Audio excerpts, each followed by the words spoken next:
Bill Nighy stars in a wry, witty comedy of love and loss. The Lawless Heart just started on BBC One. Here on BBC Two, we hand over to BBC News 24.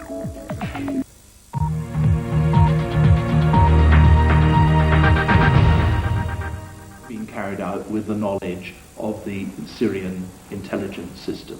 The assassination of al-Hariri has affected Syria as bad as it affected Lebanon. Hariri was a real ally to Syria. He was never against Syria. He supported Syria in many difficult positions and stands. So there was no simple or single reason or convincing reason to push Syria to do such a thing. Supposing the UN does turn up evidence that Syrian intelligence agents, for instance, who are very active in Lebanon and elsewhere, that they had been responsible. I know this is a hypothetical question, but would you put them on trial? Would you deal with them? Yeah, we know that very publicly. They will be prosecuted. First of all in Syria.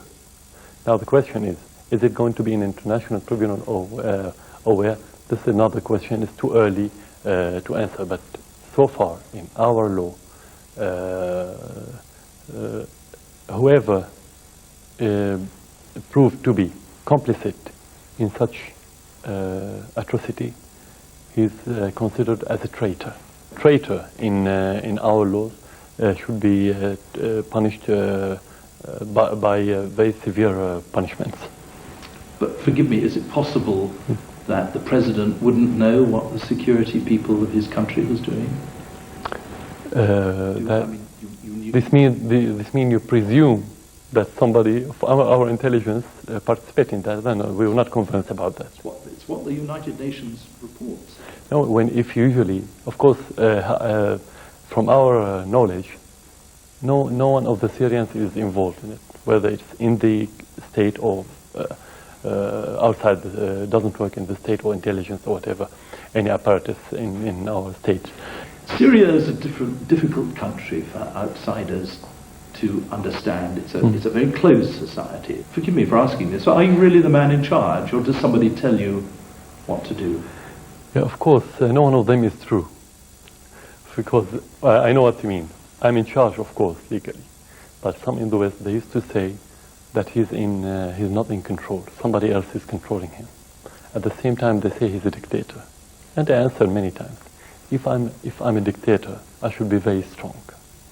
And if I'm not in charge, I should be very weak to be a dictator. So they have to set up their mind about this. No, actually, I have my authority by the Constitution.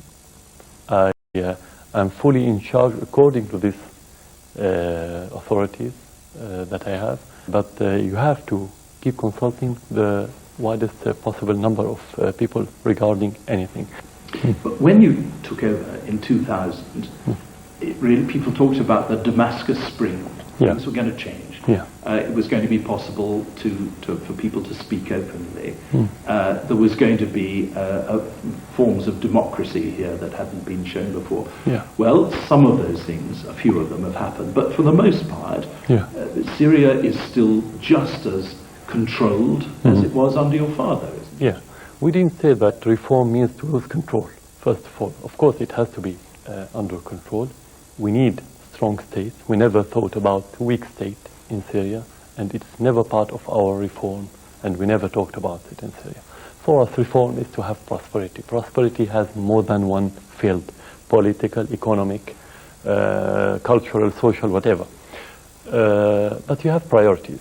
You cannot do everything at the same time. You cannot do it in a short time. If we're talking about real reform, I'm not talking about the pro forma ones. I'm talking about real reform. Wherever you go in Syria, the most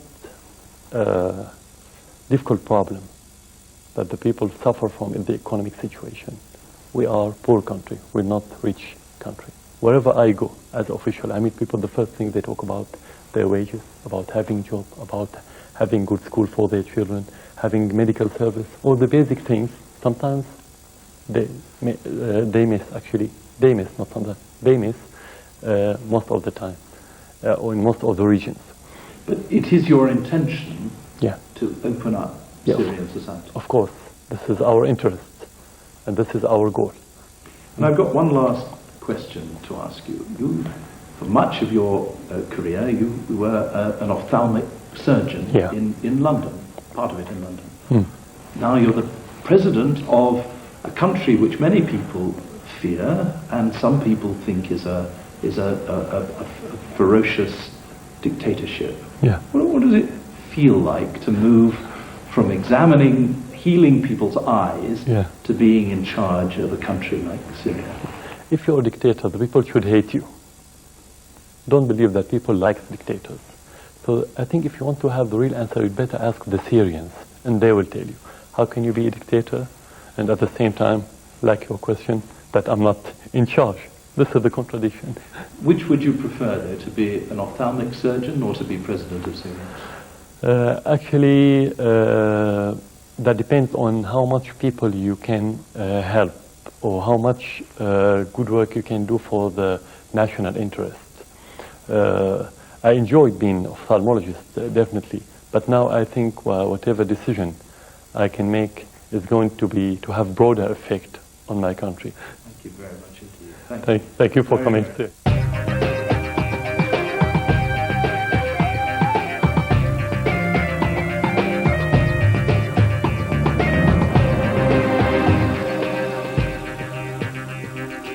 Hello there. Turning pretty chilly out there right now across northern areas. Further south we've got a lot of cloud keeping the temperatures up. That cloud bringing some outbreaks of rain which will steadily work back northwards during tomorrow. Some showers then through the night across the Midlands and the eastern parts of England. A lot of cloud across the south. As I said, keeping the temperatures up. Further north turning chilly, temperatures down quite widely to just 2 or 3 Celsius. So a bit of a cold start in Northern Ireland. Some mist and fog here, that should clear away. And then a fine day for much of Scotland and Northern Ireland, but it will be a chilly start with some patchy fog here and there. A lot of cloud across England and Wales with outbreaks of rain working its way up the eastern side of England. Perhaps even the odd heavier bursts here and there. 1 or 2 showers across southern parts, but I think they'll tend to ease off during the day, and so hopefully we'll see something a little bit brighter by the afternoon. But there is the threat of some heavier rain returning to Cornwall later in the day. Certainly a lot of cloud here and through Devon and across Wales first thing with a few showers. That showery rain working its way slowly northwards, more wet weather arriving on Wednesday. Bye for now.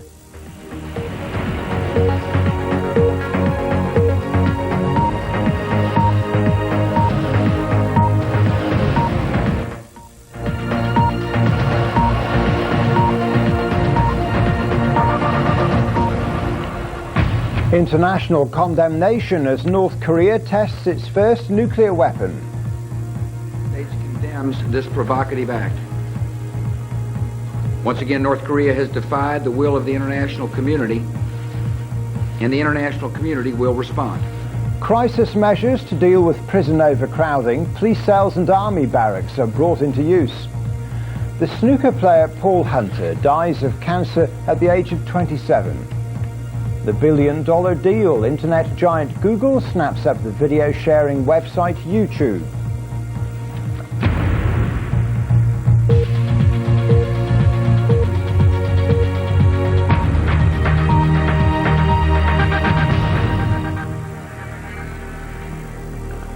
Hello there, a very good evening. North Korea has tested its first nuclear weapon and is now facing tough UN sanctions. Condemnation was swift. China said that its communist ally had carried out a brazen act.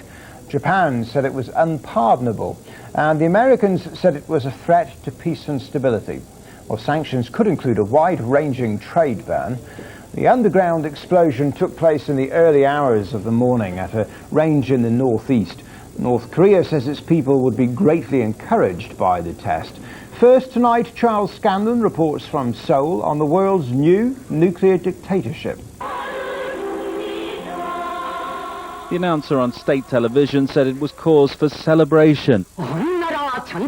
North Korea had successfully tested a nuclear weapon to help defend the country's peace and stability.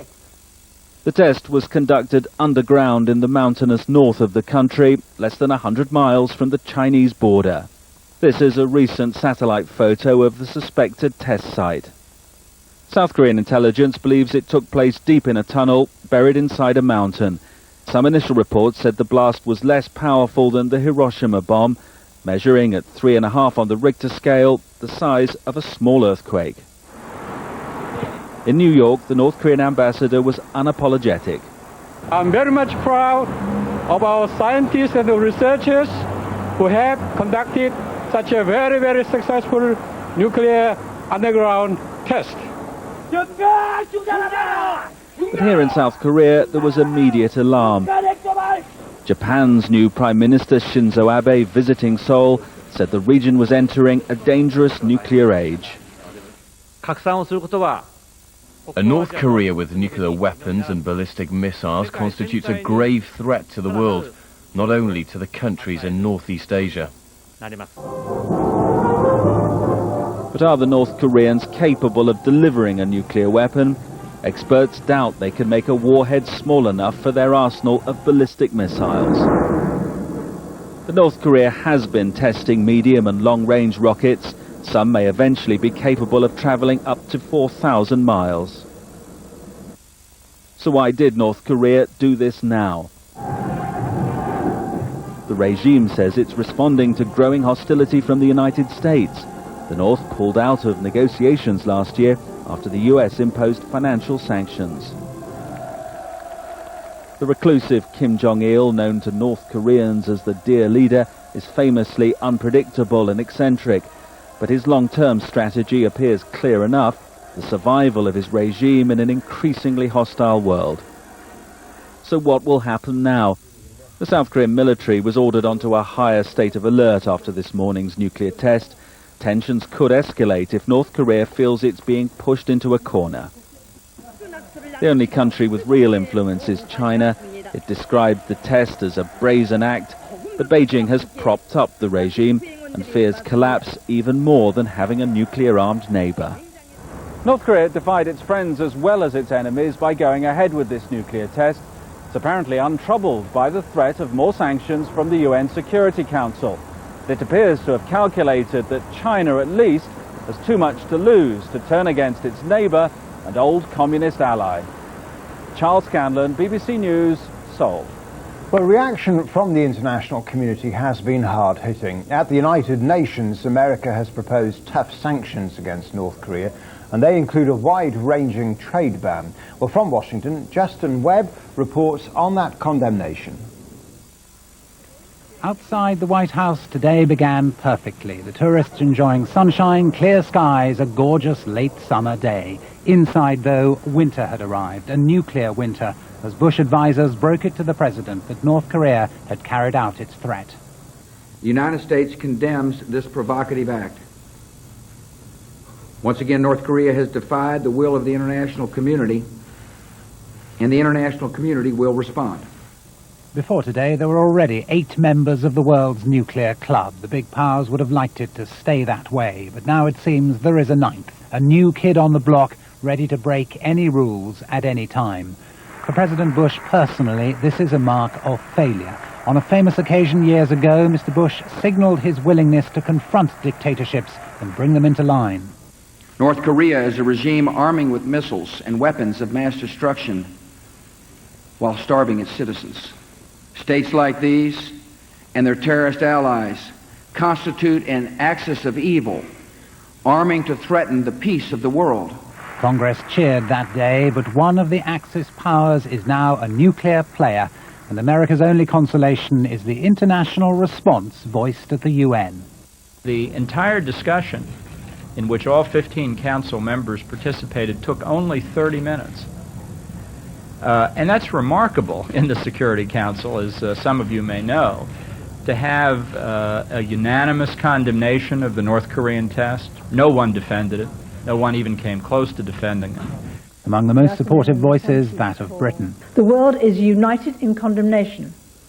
North Korea's action is in direct defiance of the will of the international community, coming as it does just days after the United Nations presidency's statement last week, which urged North Korea not to carry out its declared intention to test a nuclear device. But other powers with other agendas also backed the US line. Russia's Vladimir Putin said the test had done enormous harm. Does any of this lead anywhere? Probably not, because of the situation here at the border between North and South Korea. Millions of South Korean civilians live close by, within easy striking distance of the North. So the only answer is diplomacy, and that means getting China, Korea's main friend, to do something soon. Will the Chinese play ball this time? Well, they certainly suggested that they are very upset by North Korea's behavior, but on the other hand, they don't want to see North Korea collapse, leading to millions of refugees coming over the border into China. It is by no means a done deal that China will cooperate this time round. Justin Webb, BBC News, Washington. Well, let's just focus for a moment on China's reaction. We'll go to Beijing, where we've been speaking to our correspondent Rupert Wingfield-Hayes. I don't think anybody should be in any doubt as to just how angry China is about North Korea's nuclear tests. You look at the language coming out of the Chinese Foreign Ministry calling North Korea's act brazen. China is extremely incensed about this nuclear device being set off just 100 miles from its own border. There's also little doubt that China has the ability to bring North Korea to its knees if it desires. China supplies most of the food and fuel that keeps North Korea afloat, so it could turn that off. But I think there are two reasons as to why China will be very, very reluctant to do so. The first is I think China believes it would make North Korea even more dangerous. And the second is wide-ranging sanctions against North Korea could cause it to collapse, and that would be a disaster for China. It could cause a flood of refugees, millions of people to come across the border into northeast China. So at the moment, despite its real anger, I think China would prefer to live with a nuclear-armed North Korea than to see it collapse, implode, fall apart. Rupert Wingfield-Hayes there. So all eyes now on the UN, live to our correspondent Andy Gallagher there in New York. Andy, right, the world is angry. What in practice is that likely to mean from what you've seen today at the UN? Well, what we've seen today here at the United Nations is unanimous condemnation. You heard John Bolton there talking about that very short meeting this morning, just 30 minutes for all the 15 members of the Council to agree in condemning North Korea's actions. But what happens in the next few hours, in the next few days, will be vital. You've got the United States on one part, putting forward a 13-part draft resolution suggesting that people no longer trade with North Korea, particularly items that could be used to build weapons of mass destruction. Also suggesting that North Korea does not get supplied with luxury goods, which the United States sees as going to the elite who run North Korea.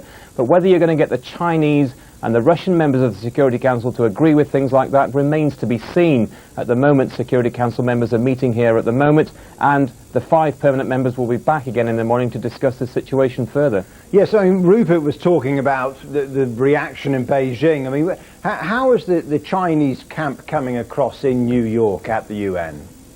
Well, already we're hearing from some Chinese diplomats here that they say, you know, the door of diplomacy is not yet shut. So you're already hearing them kind of backing off from what we're hearing from people like Britain, France and the United States, who are talking about bringing in Chapter 7 resolutions, which can be backed up with military force. So already one of the 5 permanent members of the UN Security Council talking about keeping those discussions with North Korea going. But this is the United Nations. Those meetings will still go on for the next few hours, the next few days. We're just going to have to wait and see what comes out of them. But we're being told within the next 24 to 48 hours we will get something definitive. Andy, thank you very much. Now, it's emerged that 3 of the most serious offenders from a list of foreign prisoners released without being considered for deportation are still at large. More than 700 foreign prisoners have been recommended for deportation, but only 86 have left so far. Now, the revelation comes on the same day that the Home Office announced that over 500 police cells will be used from Thursday to house prisoners from overcrowded jails in England and Wales. Margaret Gilmore reports. These are controversial measures for critical times. To date emerged only 86 of more than 1,000 foreign prisoners facing deportation have actually been sent home. 3 of the most serious offenders still at large. And thousands more foreigners are still in jail. Today the Home Secretary offered incentives. Not bribes, he said, but resettlement costs of up to £2,500 if they leave early. That a medium-term solution to overcrowding, but the prisons are full and he must solve the short-term crisis first. I have today accepted the recommendation to implement the formal use of police cells known as Operation Safeguard. Implementation will be on Thursday, 12th of October.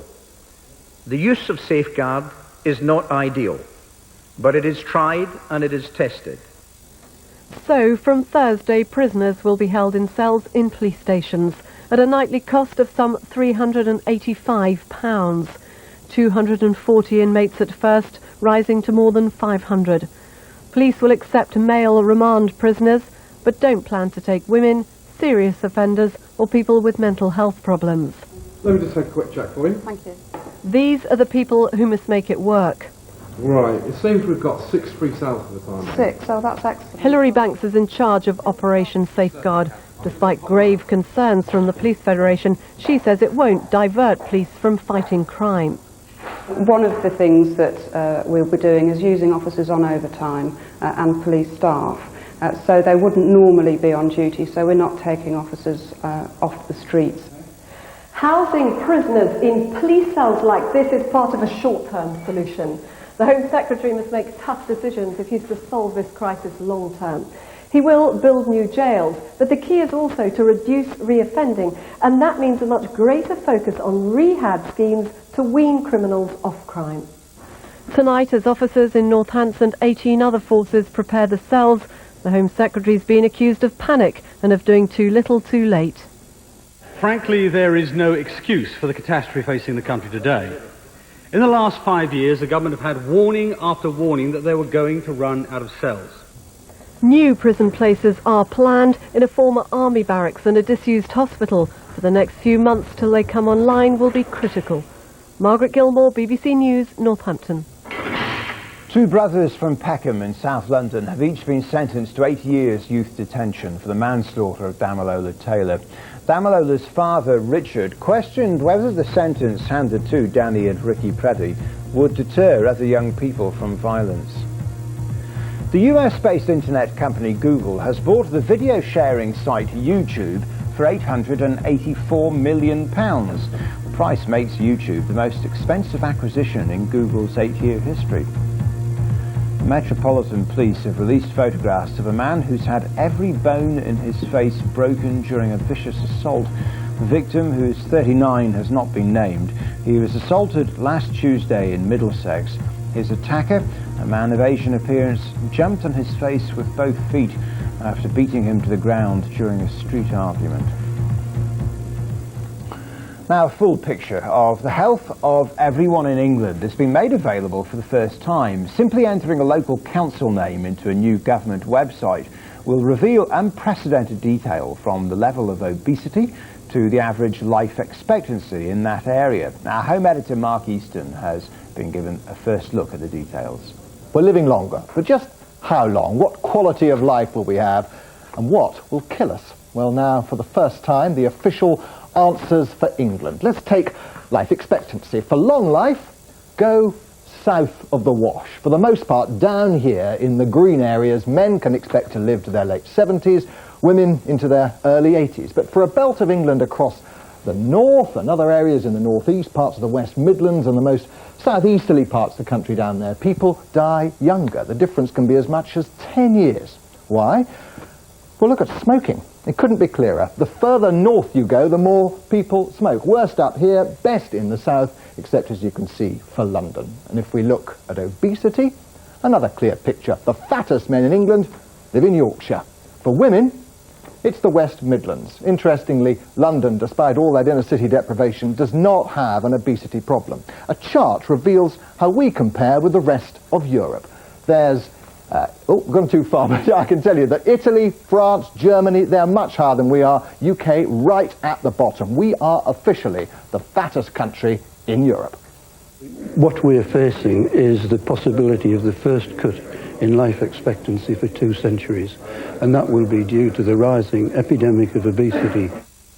Well, as well as the national picture, the government has also published local health profiles for all over England. So if you click on, say, Uttlesford, a rural borough in East Anglia near Cambridge, we discover a picture of health. The yellow dots mean significantly better than average, so very good stats on smoking in Uttlesford. And yet, in another rural area of East Anglia, Boston in Lincolnshire, we find the worst obesity in the country. Saffron Walden is the main town in Uttlesford. Men here live almost 6 years longer than the national average. They're not into binge drinking, their teenagers don't get pregnant, and only 1 in 6 of the population is obese, among the best rates in England, albeit still heavy for Europe. Boston is another rural-based market town, surrounded by fresh fruit and vegetables. But healthy eating is a problem. Almost 1 in 3 of the population is clinically obese, making it officially the fattest place in England. I don't come from Boston, I moved up here, and I have to say I felt at home because I've always been overweight. Well, what's intriguing about these maps is they show that poor health is not as simple as poor people. It seems that how we live and how we die is cultural as much as economic. Now, if you want to study the maps we've been showing or find out what's happening in your neighbourhood, you can go to our normal site, bbc.co.uk/news, and follow the links. And if you want to see what the Prime Minister's take on the state of England's public health is, Tony Blair's a guest on tomorrow's Breakfast News. Mark Easton there with that changing face of Britain. Right, sport coming up in just a moment for a quick reminder of the headlines first. And North Korea has been widely criticised by its neighbours and the United Nations after announcing that it has exploded a nuclear device for the first time. Police cells, army barracks and women's jails are to be used to combat prison overcrowding. Provisions for the quicker deportation of foreign prisoners have also been announced by the Home Office. And the internet giant Google has successfully bought the video sharing website YouTube for £884 million. Sport now with Selina Hinchcliffe. Thanks very much. Hello there. We start